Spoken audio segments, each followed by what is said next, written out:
when you have an alpaca that you want to be able to handle, it's helpful if they feel safe and comfortable, because these are flight animals. So what we do is we practice some Camelid Dynamic activities to help build trust, so that they feel safe and comfortable and knowing that nothing's going to happen to them. You know, they have freedom of choice. We're not going to apply any pressure here. And Rocky is my volunteer. He's the one who came in, and we're going to work with him today. So what we're going to do is, first of all, he needs to not be stressed, and he's not showing any signs of stress. He's just walking around, and he should be able to feel that comfortable where he's not running around in circles, pushing his head through the rails, trying to get out. So this is a good sign that he's ready to start with. And if he does move, you know, I'm just going to adjust myself so that he feels like he has a place to go. So he's moving around. Let me adjust the camera a little bit. So he's moving around, feeling comfortable, not stressed. I'm keeping my back to him as he moves. So, you know, the front of me is more of a threat than the back. So it can de-escalate by just showing him my back. So this is we're in a catch pen.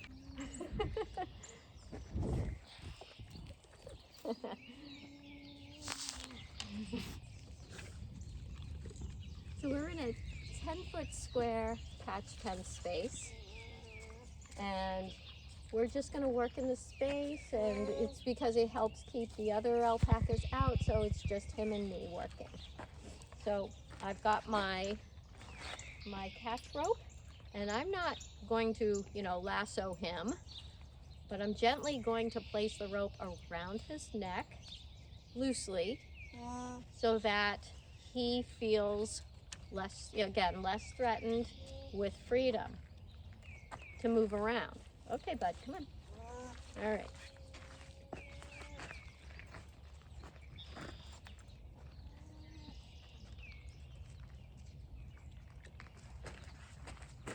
So the wand just allows me to put it around his neck. I don't need it from here on out, but I'm keeping a very loose tether. Yep, he's fine. And see, I have it very slack right now. And what I'm going to do is I'm going to step close to him and step back. So, you know, when they feel safe, for example, you pick up a foot. If he feels off balance, you let it go so that he feels he's in control and can stabilize himself. So the same with this rope method is that you step close and then back, meaning that they still have their space available, their personal space, which is important. He may move around, and that's okay, but I can put my hands close and far away. If he adjusts, I'm going to adjust. So I step close and far away. He's interested in what's going on out here, so that's why he's looking outside the pen. So again, close and then back. And when the first time you do this, it may not go this simply. You know, I've done this a few times with him already, so he's come to expect it. Our barn cat's running around out there, so there's curiosity. So, you know, this is not gonna be a perfect session. And he's getting excited about that. So anyway, so we're just gonna do, you know, the key is to stay calm through this process. Don't react to his actions. I know, I understand. Okay. Now, what I'm going to do next is I have a ring and I have a rope, a neck rope set up. Hi. And what I'm going to do is I'm going to bring this around like so. Whoops. Try that again. Now he's trying to get out, but here we go. Here we go.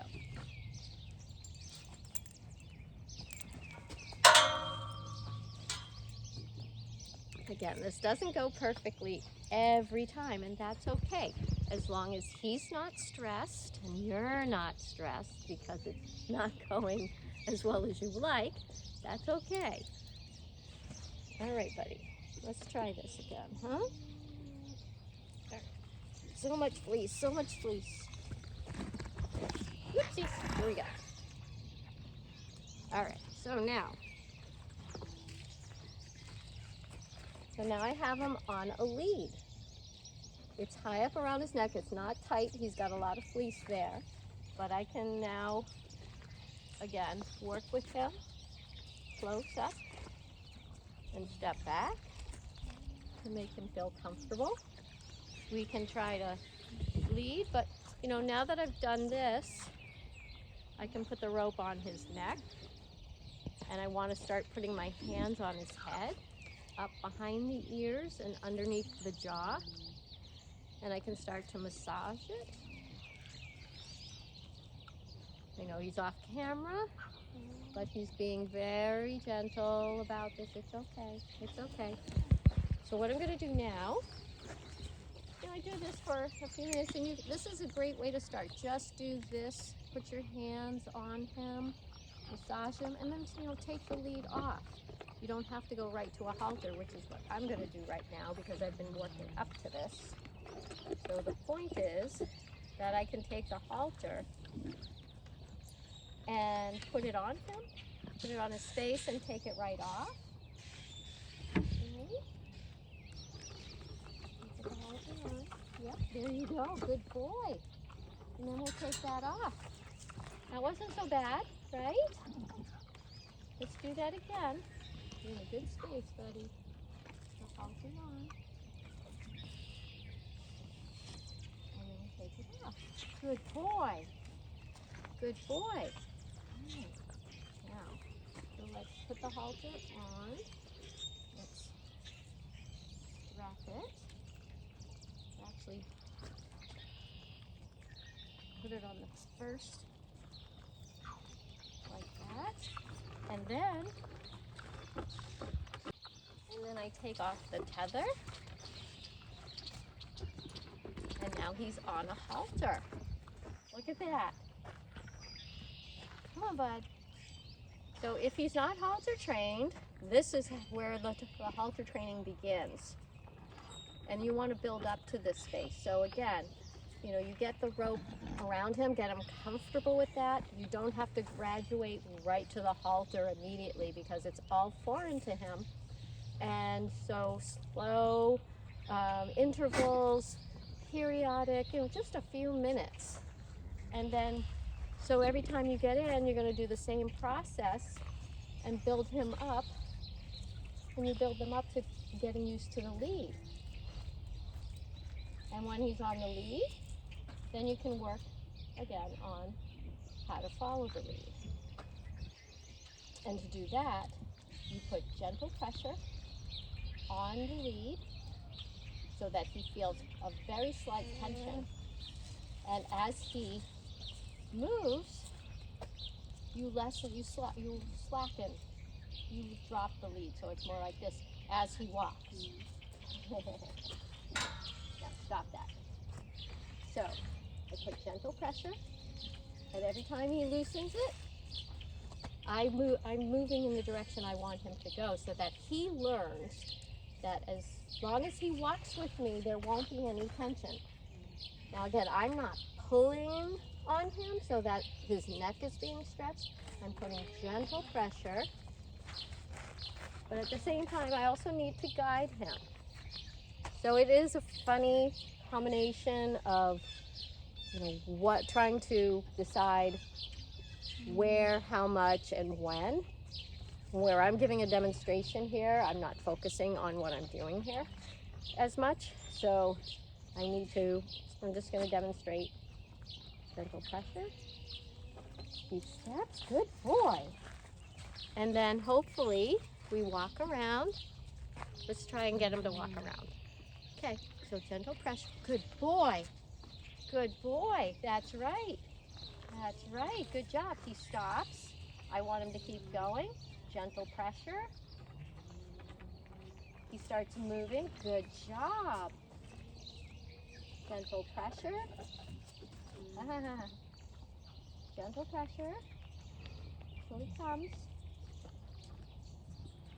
You see its head moving forward. He's accommodating, trying to release the pressure of the lead by leaning his head forward. And I'm putting just gentle pressure. Look at that. Good job. Anyway, I want you to come this way. Good job, buddy. That's it.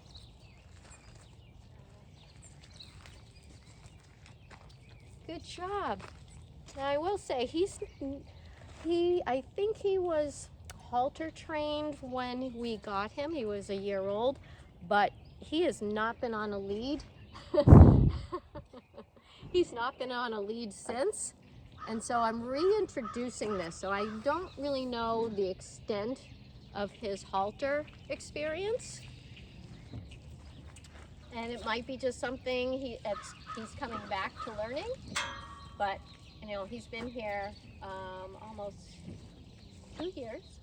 Yeah. He's been here 2 years, and we've never had him on a halter. We never needed to. So it's a good way to reintroduce him and get him used to it again.